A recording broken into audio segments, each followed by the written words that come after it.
Well, welcome to our local non-league, and for the very first time, we've gone live tonight, and we've got Ware Football Club manager, of course, Paul Howsey, with us today. And I suppose the last time we met Paul, we was before Christmas, and we played a few games. But I would say that maybe you're still a little bit upset about yesterday.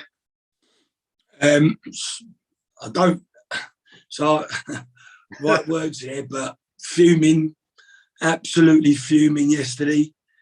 Spent the day in my garden trying to get that sorted out after a little bit of bad weather all day. Trying to take my mind off it.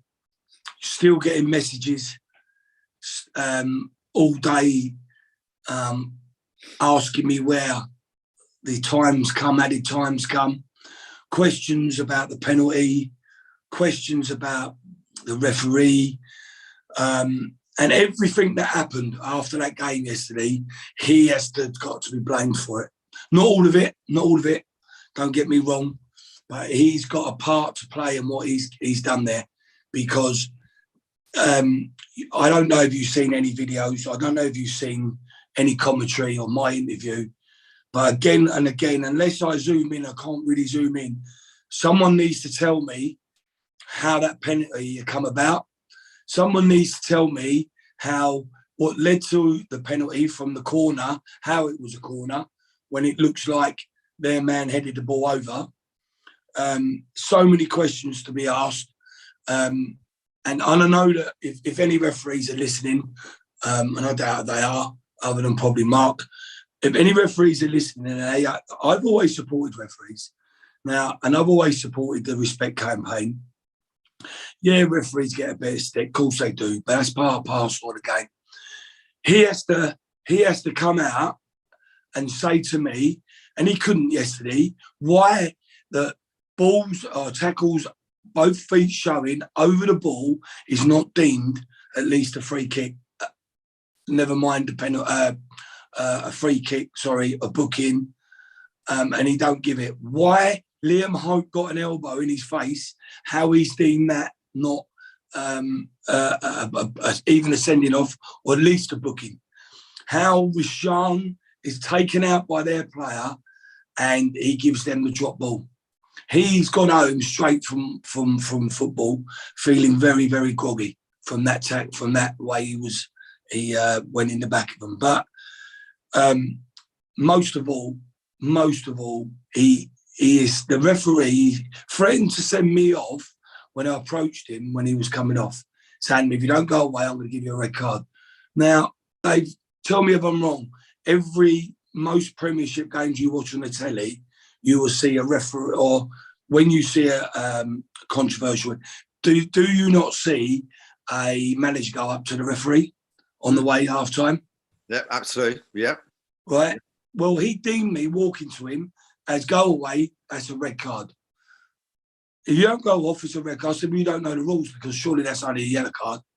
I don't know where he came from yesterday, where he got some of his decisions from. When you're getting Bedford fans saying to me, I don't know where the penalty come from, I need to see it, because what I'm being told, it wasn't a penalty. And if you go and speak to my secretary and around him, a minute before that happened, I actually turned around and said, if they get anything in the penalty area, he's giving it to them. And lo and behold me, he give it to them. So I'm really, really, really, really disappointed with his performance.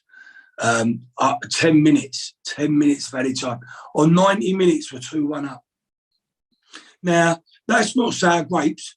And I said in my other interview yesterday that fair play, they went on and they got 90, well, how many minutes we want to call it, 99 minutes. And they went to the end, Bedford, and got their goals. We obviously switched off a little bit. We weren't very professional in what we did. Their gaffer in their interview said it was a blatant penalty. Well, You see the video? I don't know if you've seen the video. I've been waiting for it to drop all day, and I hadn't seen Simon's video as of yet. It went out about midday today, mate. Okay. It went out about midday, and I know you got the gaffer on their gaffer on your show tomorrow. But I'm bitterly disappointed on the referee, and he's going to probably see it the other way. I think if he's honest enough, because we done it yesterday, we both agreed. We had a chat that we both thought the referee's decisions were a little bit strange. Now, you can move this on further, forget the football side of it, and the result. What about the paying public? What about the people who paid to go and watch that game yesterday? And they have to witness that. He should not, and the league officials were there, and I said to them, this is what the standards come to. Our chairman, our fans, they pay money, they put money into the football club, and you've got to ask yourself, is it worth it? I ask myself now, is it worth it? Because I'm sorry, it's getting stranger and stranger, the decisions. And I mean, as you said, I looked at it and you were 2-1 up, and then of course, then all of a sudden when I went back into it a bit later on and seen that you'd lost 3-2, and I'm thinking, Struth, where's that? Has that somebody hit the wrong button on maybe like the football web pages or the Southern League website or something along those sort of lines? And then I saw Gary's interview at the end, and because I knew he was coming on the show, which was pre-booked before yesterday, and and I saw him doing his interview yesterday, saying that I think, as you said, and I think as the bloke that was doing the interviewing with him said, that he thought it was definitely a handball and so forth, and then they were scored again on 99, and I was quite shocked, and I was waiting for you today to turn around and say to me, "Oh look, there was a major injury or something along those sort of lines where." Where you ended up getting 9 minutes from. So do you still not know what he said to me? What he said to me in the boardroom was 2 minutes for Tom Bruno's injury, 2 minutes for their player's injury, time wasting, and he said, and then he's not even included. I'm not even going to go into the subs, all the subs that are made, 6 subs, but I still don't get where he got all that time wasted. I mean, Tom Bruno's injuries in the first half. So why is he saying to me, Tom Bruno's injury? It's the first half. That goes into injury time. And it went into like three minutes added time. So in the first half. So in total, he's gone 13 minutes added time, maybe. 14, I can't remember the first half. But I know it was 3 or 4 minutes. That was wasting time. And booting the ball away when they're 2-1 up. When I was 1-0 up. Yeah, they did do that. And they might say they felt the same, that we done the same. What we did do was try and score a third goal. And maybe that was our downfall, where we got still being attacking. But I don't know. I don't know where he's got that time from. He's told me that, but 6 subs? I don't know. We done double subs. One of them was a double sub. I don't know where. What can I say? I got. The decisions he's made is look at the corner before the penalty, and then look at the penalty. Look at the elbow in the thingy's face. Look at the challenges, the 2-footed challenge over the ball. Listen, you would have got away with that tackle in my day when I was playing. So. You can't do that now. So he's not done nothing by letter of the rules, He makes our player go off on the far side, but lets their player walk right across the pitch. So, whether he's injured, whether he's just been sub, whatever, the rules are, I don't know. Whether, I could go on it till, there was other managers there, I spoke to Nicky Iron, Wellingham manager, and he would tell you the same.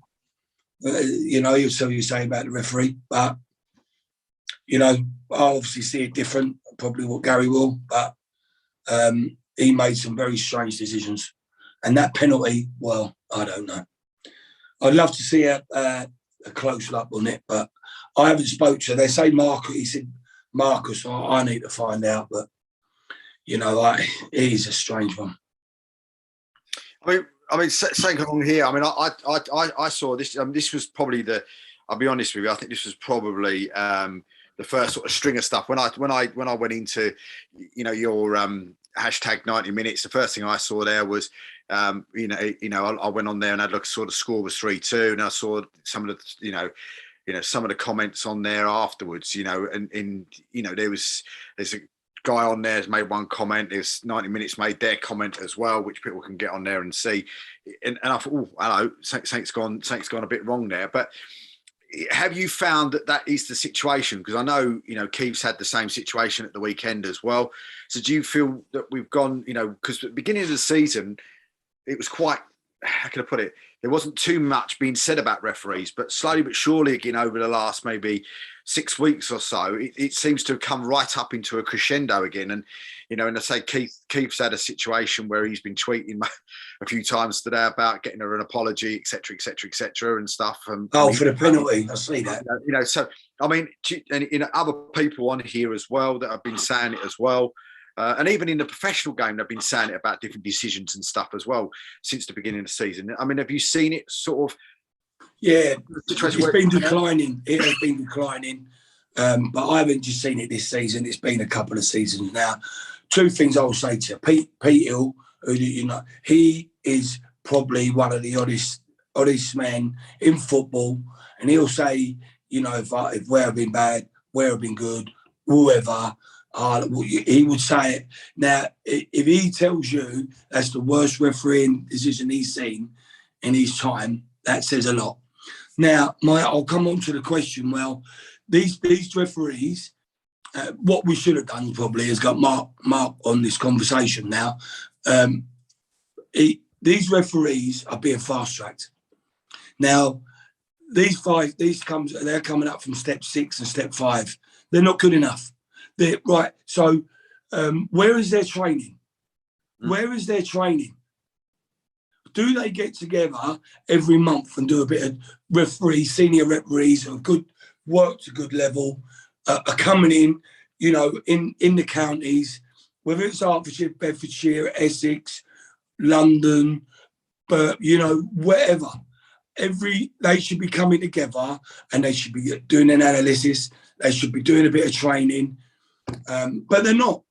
They can't be. They cannot be doing it. If I want to promote myself as a manager and go up the ladder, I have to take my my coaching badges. I've got my UEFA B, got my level 3 goalkeeping badge, so I've now got to go on to UEFA A if I want to progress. Now, I see these fellas, they come in and they sit there and write a report. Why don't we get to see what their report says? Why? Why are we not getting no feedback out of it? So, one, they're not getting trained. You say that though, Paul. I mean, I don't know if you saw it. Somebody put a tweet out about that the other day. And they put a tweet out about it the other day. I don't know what country it was now, but they actually, the referees actually released their report after the game that goes on to social media, so everybody can actually get to see what they'd got written in their report. I don't know if you actually saw that. I saw that during the last couple of weeks. That in one of the countries there, they actually do that, where they actually do release it. And Keith's been saying that for quite some time now, where that these referees need help and they should be getting trained and they should be working as a 3 and they should just be turning up on a match day and they don't even know their 2 linesmen are. They might not have ever met before. They might have met them 2 years ago or whatever else. And he's saying that they should be working in blocks of 3 or 4 as a group and actually going around to the different games. Oh, they do on the Premiership, probably they're the same. But I would love someone to get that video, analyse it, and then look. And another thing I never mentioned: look at the referee's positioning for the handball and for the corner before that. He's looking for a crowd of players. I don't know how he's seen handball, but they should be. Maybe they should have the same 3 officials all the time, so they know each other inside out. But I could scream, the referee ain't interested, the linesman ain't interested. He won't say nothing. If I pull the linesman, all he's interested about is get in your technical area. Make sure only 2 are standing. And he'll say that during the game. He's just, you'll get certain referees that won't even acknowledge your linesmans, you know. So, you know, I don't know. I don't know where you go. I just think it's, you know, you see it all the time. You see about the referees, the respect. They're not giving us no respect. They're not giving us no respect. So, but we have to give them respect. And it's easy for them because if you say something, it's just a red card for you, and everyone thinks you're a bad person. You know? So, you know, they should be being coached. Whether they got coaches now, I know they used to, but whether they have now, I know Mark had one when he was a referee.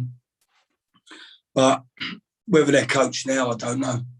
But that fella yesterday who ref that game, if he was being assessed, well, I'd love to read the assessor's notes. I don't think he was, but he might have been. But maybe they'll just agree with him because that's the way that it is. I don't know. You need honesty here. You need people like, oh no, if I've done something wrong, I'll admit I've done something wrong. Yeah. But, you know, like I say, we could keep going on about that goal and what happened in the 10 minutes. It is gone. You have to move on. We should be more, we have to be more switched on. But if you're giving a referee, if referee's giving a corner, when if you look at the header, all their players are walking away thinking it's a free kick. A goal kick. So I'm very, very bitter. And on this occasion, I'm going to be, and I'll say exactly how it is. He was a poor official. So I mean, the game itself, though. I mean, how pleased was you with your team in general? You know, with the actual game, because I mean, it was a big game for you guys as well. I mean, you know, taking on top of the table that, you know, a team that are flying at the moment. I mean, you know, what was your mindset going into the game in the first place? Yeah, listen, my mindset was a simple one because we had to win the game. We had to win the game because we are 14 points behind them now, so we can't catch them. I don't think anyway. So, you know, so we started the game very slow. Thought they was the far better side.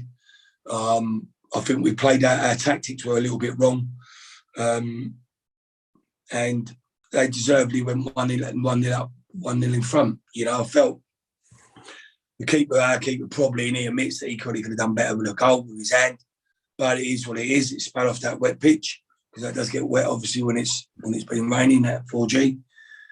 And I told him in those uncertain circumstances in half time that, listen, you know, if you do not pull your socks up, in a nice way, I'm saying this on live, pull your socks up and start competing in every department, you're going to lose this game 3-0. And I felt that, yeah, they could have made it 2-0. Brad made a good save. Let's be clear, I'll be clear on that. But once I introduced Albert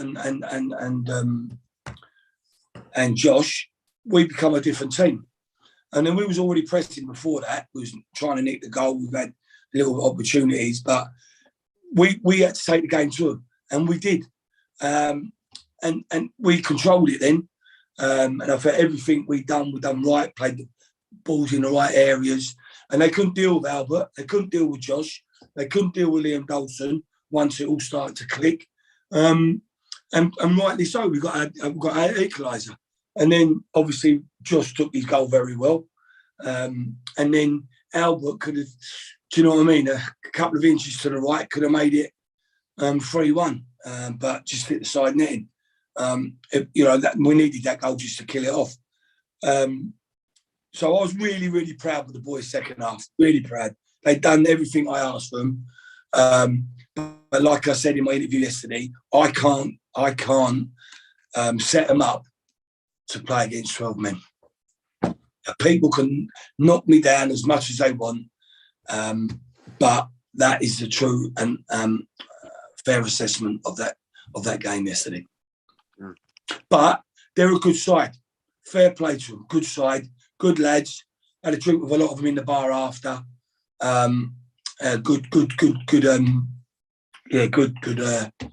good team, and I hope, you know, they go on to do well. But it's going to be tight because Burko will have their say. So, you know, and then Welling Garden City ain't out of it. So, but proud of the boys, the second half performance.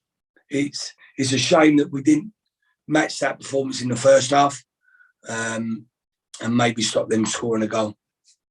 I mean, looking since we last spoke, though, Paul. I mean, you've got what 4 points out of a possible 9, but then a bit like when I was talking to Danny Chapman the other night, you know, it's a situation where, you know, Harlow haven't played all over Christmas. They haven't played for, you know, I can't remember the last time they played, but even with yourself, where you have played, and you look at the league table, you're not actually miles adrift of anybody, because it seems that everybody seems to have been taking points off of each other in that sort of top echelon. So it's not all sort of doom and gloom, is it? No, it's not. Maybe I probably make it a little bit like that. But then you Welling win their 3 games in hand. Arlo win their 3 games in hand. And other teams, we'll just drop down. But like you say, everyone's beating each other. We've got to stay positive. I've got to stay positive, because if I send out them vibes that I'm not positive, then it'll just start going down, and you know, the players will start feeling it, coaches will start feeling it, the supporters, the club. Yeah, my brother. Yeah, he's just text me and say, "Am I on the show?" I did just text him. I'll be honest, just to see if he wanted to come on. I sent him the link, but yeah, go on. Is it? Yeah, just tell him. Yeah, I'm on it. Do you want me to tell him that I'm on it? Yeah, I told him. Oh, is he? Yeah, but he's out. Yeah, hold on. Yes. Anyway, so I've got to stay positive. We've still got Welling. We've got Arlo in a couple of weeks. You know, we're going to be playoffs at most, the same as probably. But you know, like you said, Dave, a lot of teams are beating each other. Now you've got to probably play Bedford. Have you played them twice? Or we're quite lucky. We've played them twice, because we played them like very early on in the. You've done them twice, but you must have Welling, have you? I think we've got Welling twice to play, I think, if I'm right in saying. So we haven't played them. Burko, I think we may have them once, I think, off the top of my head. So, like, for us, you know, you keep saying that. What did you say? We scored 4 points in what? 9 out of 9? 5 out of 9, innit? Oh, yeah, sorry. Yeah, 5. Oh, no, you're 4, sorry. I'm thinking we drew. I'm losing. I've just had somebody here coming, Clinton Stevenson, if you know Clinton, a referee, says, as a referee, if you're not sure if it's a corner, you look at the body language. If everybody walks away, it's a goal kick. So go back to that referee and tell him to watch the video, their body language.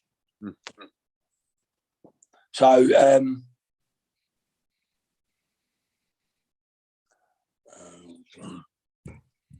yeah, so, like I say, watch the video and it says it. So, but I mean, and now is it a case of, if you're saying, you know, that you know, maybe that Bedford are a little bit far out, maybe even for the likes of teams with games in hand as well? I mean, is it a situation? No, I don't think they are. Yeah. I don't think they are for Welling. I definitely don't think for Arlo. I don't think for Burko either. I don't think so. We're 14 points. I think we're a little bit off it, mate. We at 14 points with unless they lose 3 or 4 on the bounce, Welling lose 3 or 4 on the bounce, Arlo's 3 or 4. You know what I mean? But listen, you never know, do you? You never say never. Yeah, I mean, saying that, looking at it even from the Harlow point of view, I mean, yes, they've got 4 games in hand, but that's still going to put us a good 8 points behind them before we played them twice. You played them twice. Yeah. Listen, they will drop points. Bedford will drop points, same as we have. Same we've got somebody that wants to join the conversation. Who? Somebody's coming to join the conversation. Look. Oh, right, here we go. You can actually ask that question yourself, because you know this gentleman very well. So you can ask the question yourself. What one? Questions. All right, bro. Mark, all right? Yeah, you calm down. Oh, there you are. You calmed down after yesterday, bro. No, mate. Not really. So, have you seen the videos, Mark? You'll soon be getting a charge by the FA, bruv. I don't know why. He can't charge me. I don't know. Have you seen the video of the game? No, I've not seen anything. You have a look at it's on that 90-minute. I'll send it to you on WhatsApp. Yeah, you have to send it to me. No, I have sent it to you. Oh, I'll have to have a look. I've been busy looking after my own team today. We didn't do so well today. So let's get on. We lost 5-0 away. 4-0 down at half time. I had 6 players missing, 3 to COVID. Goalkeeper was missing. So midfield players were missing. Tough game, but there you go. We just had a referee come on, and the ref sent a message through, and the referee there just said, "You look at the body for a corner. If you can't see if it's a corner or not, you look at the body language of the players, and to tell whether or not it's a corner or not." I mean, would you agree with that, Mark? Yeah, I mean, sometimes when you see players walk away, you see the attacking players, they just walk away, and you know then. But also, if you have any doubts whatsoever, you give it to the defending side. You give the goal kick, and because if you're giving. If you're not sure and you're giving a corner and it's possibly wrong, then the consequences when that corner comes over and a goal scored, they're always going to look at that instant where was it a corner, was it a goal kick? So it led to the penalty. So sometimes you do. Players do tell you if it's a corner or goal kick. You just got to delay that signal. You just you look at it and you just think you look at the players. I mean, you can't always go by player reaction, but 9 times out of 10, a player will tell you if it's a corner or goal kick by their body language. Because if the attackers just get up and start walking away. Well, that's what I need to watch it. Can you watch it while you're on the thingy, David, or not? Can I watch it? I could probably bring it up somewhere. I could in the end, but it would take me a bit of time to find it. But yeah, it's only on Pete Hill's thing. Yeah, I mean, but with that scenario though, Paul was saying earlier on that he got sent off at the end, and then in the boardroom, the referees turned around and said he's added certain time on. That incidents happened in the first half. So, David, I didn't get sent off. All right, go on. He threatened, like when I went to approach him as we're walking off the pitch, he said, "Look, go away, or it's a red card." Not we're talking the trouble straight away. Bruv, you've got to stop going onto the referee after the game on the pitch. Just get him in his dressing room after the game. And then what goes on in that dressing room, only you and him know. No one else. Yeah, fair enough, Mark. But every day you'll see that in the Premier League. I know. The senior. And that's one of my bugbears. When I refereed at the top level, I used to say with the managers at the team sheets, if you've got any problem with myself or my assistants' performances, then please do not come onto the field of play at half-time or at the end of the game. Come in my dressing room anytime, and we will discuss it, and what goes on in that dressing room stays in that dressing room. And we used to have some right goes at each other, but what went on in that dressing room stayed in that dressing room. We agreed to disagree, but we all went out shaking hands, and that's what's got to happen. The Premier League got to stop this managers going onto the field of play and berating. I wasn't berating. No, I'm not saying you were, but what I'm saying is, you're getting a lot of managers getting upset with decisions not going their way, and there's a time and place to vent your anger at the referee in the dressing room, so no one else can see. Because the Premier League's shown all around the world, and all the youngsters that are watching football see those managers go onto the field of play berating the referee, and they think they can do it when they go and play there. So I want to ask you a question, then, Mark. Other than a serious injury in a game that you've reffed, have you ever found 10 minutes added time? No, you're joking. I never used to add time on that much. I wanted to get off because I was blowing out my backside. There you go. But no, I mean, listen, as you know, I always follow the scores on Twitter. And when I saw 99 minutes, I thought, what on earth's gone on there? Must have been a serious injury, a leg injury or a head injury that made him add on those 9 minutes. Yeah. I mean, do you think that? I mean, listen, you've got to go and speak to the referee after the game. What was his in the reasons for playing 9 minutes? The boardroom was the 2 injuries. One was in the first half.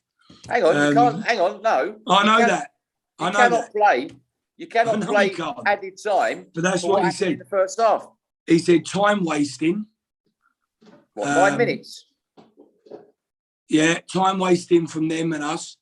Liam Hope got elbowed in the face, not even a booking. Rashan got took out quite bad. It was a free kick all day, gave them a drop ball. But he come out of all. I walked out in the end. I didn't want to talk to him. He was poor. Anyone who was at that game will tell you he's poor. Yeah, but then there's the channels for you to go through and speak. There's no Mark. You're not, mate. You're not going to go nowhere. There's no point. But I mean, how are you going to bring back that result? With that though, I mean, with the actual, I mean, Paul was saying about it earlier on, and Keith does the show with me on a Monday. Does the Reposs show with me on a Monday. He said about it some time ago that he feels these referees at that sort of our level should be given some more training and should have sort of training sessions where they all meet up and train together, etc., and maybe even be put in sort of little groups of 4 or whatever else where they go round. To different. Is there anything that that the FA or the individual leagues can do for refs at our level? I mean, I know when I was coming through the ranks on the Hearts County League and then through into the Ishmael League, we had our own meetings and used to go to the meetings and have training and education. I mean, in the Ishmael League it was once a month, and I'm sure the Southern League would do the same with their referees, but.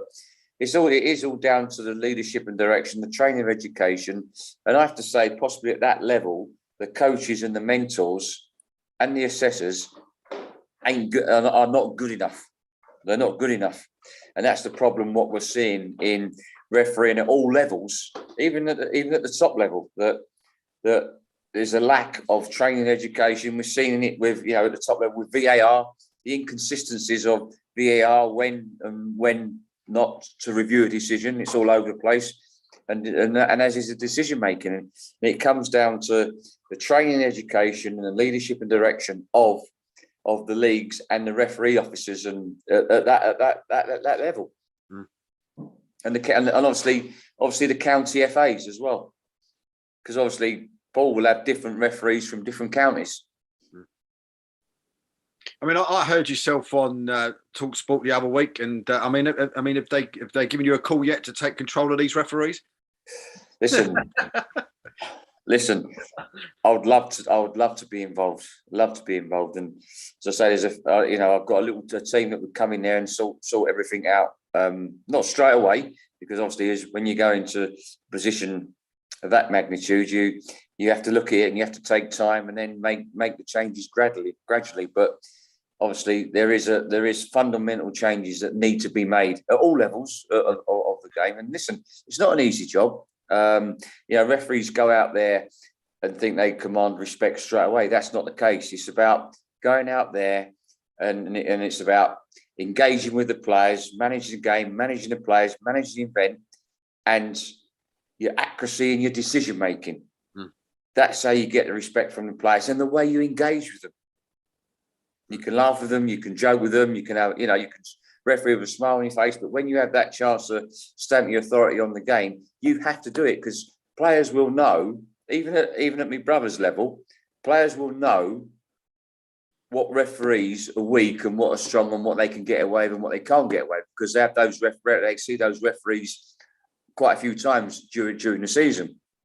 So yes, I would love to be involved I've coached in Colombia, I've coached in America, and just wanting that chance to come and coach or manage referees anywhere. And I've got a lot of trust, and I know there's a lot to be done from grassroots level right the way up to professional level in refereeing terms, because we haven't got the quality people in place to help those referees. There's a lot of good talent, all the way through. My brother tell you, he tells me when he has a good referee and when he doesn't. So there is a lot of good talent. It's nurturing that talent. It's like football coaches. They turn average players into good players into excellent players, and excellent players into international players. That is no different with referees. That is no different whatsoever with referees. And unfortunately, we've got a sad lacking of good quality coaches at every level of the refereeing ladder.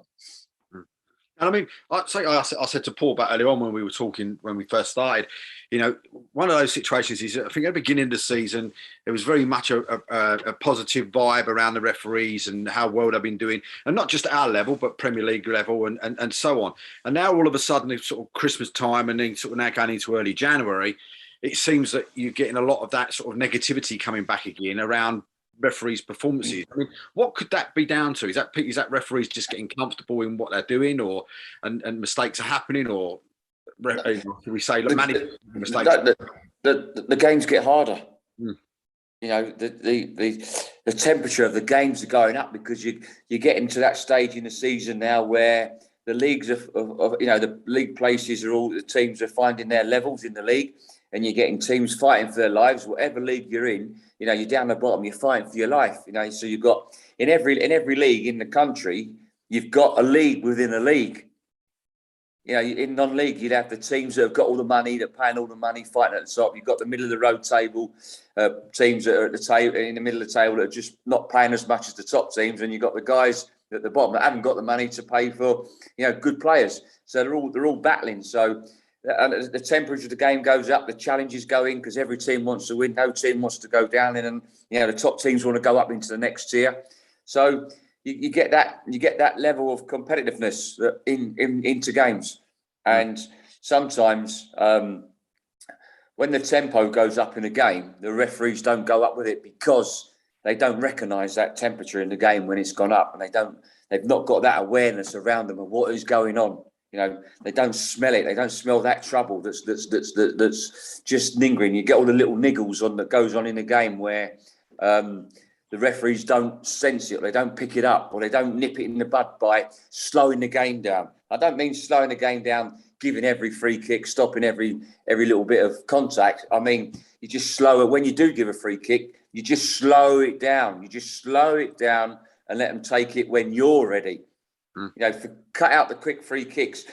Don't worry about playing advantage when the temperature goes up, because when that temperature goes up and you're playing advantages where it's not on, or challenges go in and you miss a challenge or you miss a caution, then you start to lose control. So you've got to be aware when that temperature goes up, and unfortunately, a number of referees are not aware when the temperature goes up, and when it does, they don't put their foot on the gas. They don't slow it down. They don't recognise it, and you get all the niggles going on, and that's when you start getting the retaliation because the referee's not picking up that little niggle, and players get upset with the referee not picking it up. That's a bit like Arsenal, no passion. But listen, one thing about the fourth round FA Cup is, bruv, QPR in the next round. Yeah, really, that's the other team. I'll be going Wembley with the Ars. Don't worry about that. But I mean, with these, and I mean, to say Keith's had one this weekend as well, where he's put the video from his club up, where it looks like, from what you can see of it, that it's a complete, it's a penalty, 100% penalty, and the lady referee didn't give it, etc., etc. What do you say to these? What would you say as doing it as a professionally? What would you say to these managers? To sort of almost not put your arm around the shoulder, but what would you say to these managers they should be doing? Yeah, listen, it's a difficult job, and listen, whatever level you're at, you got to understand the pressures of a manager and the frustrations, and sometimes referees don't don't have show that empathy for players and for games, and sometimes this is not condoning what managers do, but sometimes referees bring it on themselves. Not understanding frustrations and the empathy of the game and the managers. So listen, it is difficult for officials, especially in non-league, because they've not got that. They've not got. I mean, you look at the Premier League now. You've got VAR. Obviously, looking at the West Ham game, I don't think Leeds fans were too happy with the first goal, which I thought would have been ruled out for offside, but it wasn't. And sometimes I don't understand why it wasn't ruled out, because for me it was offside, but that's another thing. But so it is difficult, and sometimes with referees at every level, they're just not reading the game, anticipating play, and getting themselves that ultimate viewing angle. And if you're not sure, if there's a challenge that goes in the box, or a challenge that goes on anywhere, and you're not sure, as a referee, you shouldn't be given anything. You shouldn't be. I'd rather get something wrong where there's a challenge gone in and I've not given it, and it is where a challenge has gone in as a fantastic challenge and I give it, and it shouldn't have been. Do you know what I mean? So it's difficult for referees, and I think managers have got to understand that it's a difficult job. It's getting, even at every level, it's getting harder and harder because the pace of the game at every level is getting quicker and quicker. Because there's not a lot. I mean, you look yesterday. You know, Ware got knocked out by Kidderminster in the FA Cup. Kidderminster go and beat Reading yesterday, and they've got a home tie to West Ham United. So there's not a big difference between, you know, the levels of the non-league and the league. But on that, Mark, I could go back to that game and that referee that day. Blatant handball. You can clearly, and you saw it, his arm was outstretched and he never give it. We could win that game 2-1. That's the luck of football, I suppose. It is, but sometimes you know, there's a lot of decisions that subjective. And remember, with handballs, it's got to be a deliberate act. It's got to be a deliberate act for. But his arm's outstretched, Mark. That's handball. Yeah, I could be playing West Ham. I could be playing West Ham. I don't know about that, bruv. No. Good luck to them, mate. They've done well, Kidderminster. That's right. Yeah. I've been following them since we played them. So, and then I tweeted something today to them. And I got a thingy from one of their fans, which is nice. But yeah, you got Boreham Woods. You know, they've gone through as well. You got Kidderminster. It's great. It's fantastic. That's what the FA Cup's all about, and that's what non-league's all about. You know, getting the teams in there, getting through as far as you can. But you know, sometimes I think sometimes we managers go a little bit OTT. And I just you know, if they are that angry, they just got to hang back and just don't go onto the field of play. Just wait down the tunnel, go get in their dressing room after the game and speak to them. I mean, you know, was there an assessor at the game yesterday? Oh, I don't know. No. I don't know. The league officials were there, but I don't know if there was an assessor. Well, if the league officials are there, you should be your secretary or chairman should speak into those league officials and saying, listen, what, you know, where on earth did he get 9 minutes from? You know, I've never heard of a goal in the 94th minute and 99th minute when there's been hardly any injuries. Do you know what I mean? I mean, but to play 9 minutes, it has to be a serious head injury or broken leg, you know, or someone's knocked out and the first aid, you know, the physios are on the pitch and trying to, you know, sort out the player. But I mean, 9 minutes was a long time. I have to say, 9 minutes. I mean, one of the 9.5 actually, but I don't know. Paul, I mean, one of the things that Paul was saying earlier on as well was about, you know, why do the referees match reports? Do people not get to see them? And I said to Paul, I'm sure I'd see during the week at some time that there isn't one of the national leagues where they make them actually publish their actual referee report, and that somebody had put a picture on there from that country where they'd actually all the games with the referee reports from the main incidents of the game. So they were literally, it was all every week after the games had finished, the following day or whenever they're supposed to be in, they actually get published so people can actually see the referee's report. Would that be a good idea or would that be a really bad idea? Well, you mean the match report from the league or a match report from an assessor? Because that normally doesn't go public. Yeah, so the one from the referee himself, if the referee fills in his report. Oh, that's different. Yeah, that's not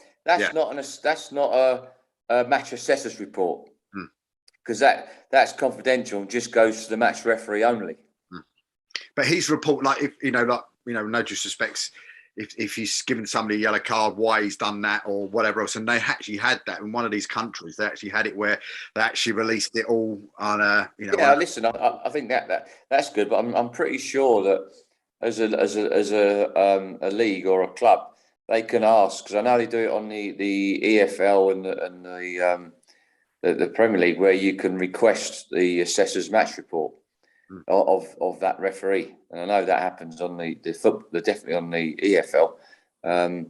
So I'm sure if we're wanted to, they could ring up the league and speak to the league officials and ask them their thoughts. It wasn't a match assessor. Then obviously they can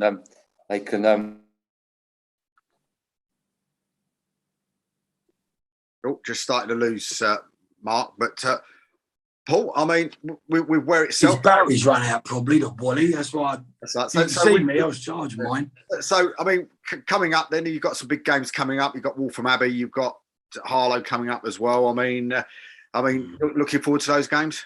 Yeah, always looking forward to them. Local, ain't got to drive too far. The Abbey, you know, both teams and Harlow are going well, to be fair. So, and you know, we got to put a result in there because you beat us at our gaff. So I owe one there. We owe you one. So games you've got to win, Dave. Games you've got to win, mate. Well, listen, mate, I know you've given up and you're very frustrated, especially as we've just watched another load of dribble on the TV this afternoon as well, just to top the weekend off nicely. But listen, mate, I appreciate you coming on tonight, and hopefully we'll speak again at the end of the week, and we'll talk about your game at the weekend and the game against the Abbey. What time's the show tomorrow, Dave? Because I might listen to it. I'll be intrigued. 7 o'clock tomorrow. 7 o'clock. Yep. What time's your man coming on? 7 o'clock. Okay, I'll try and get on that. Have a listen. Is that live? That's not live though, is it? Or is it? That'll be live as well. Oh. Yeah. All right, mate. Thanks a lot. Mate, no worries, mate. And I'll speak to you soon. Take care, mate. See you, mate. Bye. And of course, don't forget, tomorrow night, we're live tomorrow night with the Reposs Non League show. Joining me tomorrow night, of course, is Ali. Keith is unavailable tomorrow. And we are live with that show tomorrow night. And of course, Gary Sketchley from Bedford Town will be joining us. And also England C assistant manager Mick Payne will also be joining us as well. So join us 7 o'clock tomorrow night, live on YouTube and Facebook and, of course, Twitter. So join us then, 7 o'clock tomorrow. But until then,